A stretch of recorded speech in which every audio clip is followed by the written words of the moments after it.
नमस्कार। मेरे इस YouTube चैनल पर आप सभी का हार्दिक स्वागत है, अभिनंदन है। आज के इस वीडियो में मैं दिनकर रचित रश्मि रथी के भाग 8 के बारे में चर्चा करूंगी।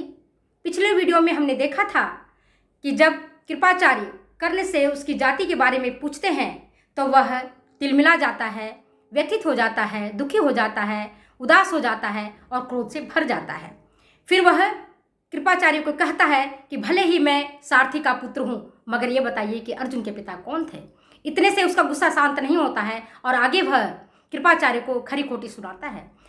कहता है कि अगर आप मेरी जाति जानना चाहते हैं तो मेरे इन भुजाओं के बल से जानिए, मेरे धनुर्विद्या के संचालन से जानिए, मेरे शस्त्र संचालन को देखिए, मेरे भीतर से जो एक तेज निकल रहा है उसको पढ़ने का प्रयास कीजिए।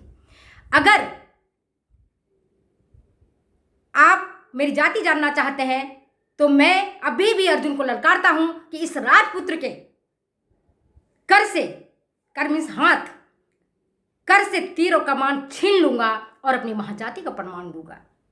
अब कृपाचार्य सोचते हैं अब क्या किया जाए, जाति से तो बात बनी नहीं, तो अब दूसरी चाल चलते हैं, दूसरी पासा फेंकते हैं और वो पासा होता है उनकी राज्य का।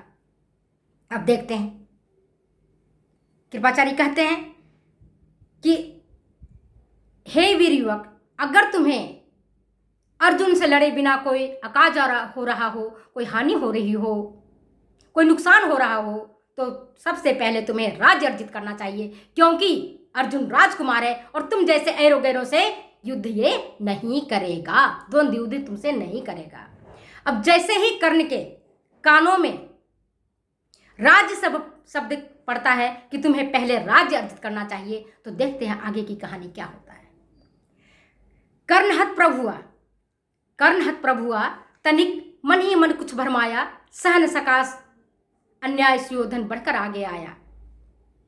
कर्णहत प्रभुआ तनिक कुछ मन ही मन भरमाया, सहन सका अन्याय सुयोधन बढ़कर आगे आया। बोला बड़ा पाप है करना इस प्रकार अपमान, बड़ा पाप है करना इस प्रकार अपमान, उस नर का जो दीप रहा हो सचमुच सूर्य समान। मूल जानना बड़ा कठिन है नदियों का वीरों का, मूल जानना बड़ा कठिन है नदियों का वीरों का, धनुष छोड़ और क्या गोत्र होता है रणधीरों का। पाते हैं सम्मान जगत से, पाते हैं सम्मान जगत में तपोबल से भूतल पर शूर, जाति जाति का शोर मचाते केवल कायर क्रूर,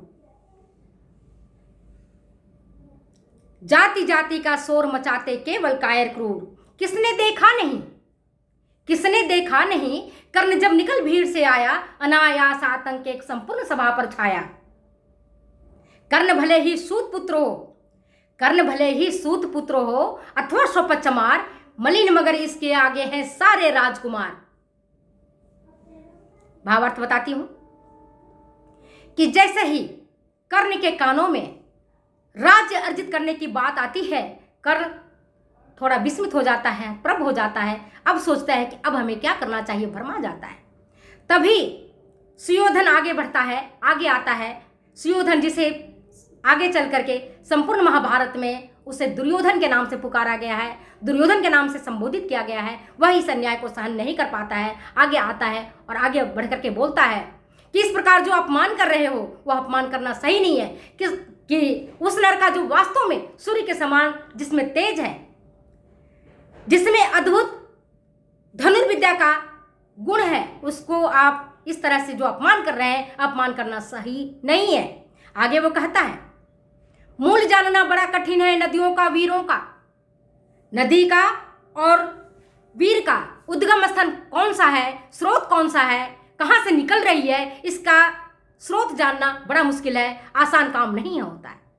और संपूर्ण श्रेष्ठ संसार में जो श्रेष्ठ लोग होते हैं, कर्मठ होते हैं, ईमानदार होते हैं, जो कुछ कर गुजरते हैं, उन्हीं को सम्मान मिलता है। और जाति जाति का जो शोर मचाते हैं केवल वो लोग जो कायर होते हैं, डरपोक होते हैं, क्रूर होते हैं, दुराचारी होते हैं, पापाचारी होते हैं, वही जाति जाति का शोर मचाते हैं।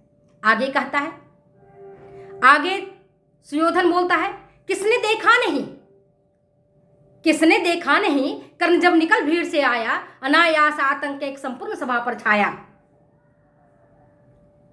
कहता है कि जब भीड़ से कर्ण निकल करके चुनौती देता है तो संपूर्ण सभासद जितने भी लोग सभा में मौजूद हैं, भीष्म पितामह, गुरु द्रोण, कृपाचार्य, धृतराष्ट्र, विदुर अथवा अन्य गणमान्य सभासद, ऐसा लगा जैसे उनको बिच्छू ने डंक मार दिया हो, इनके ऊपर वज्रपात हो गया हो, सबके ऊपर आतंक छा गया।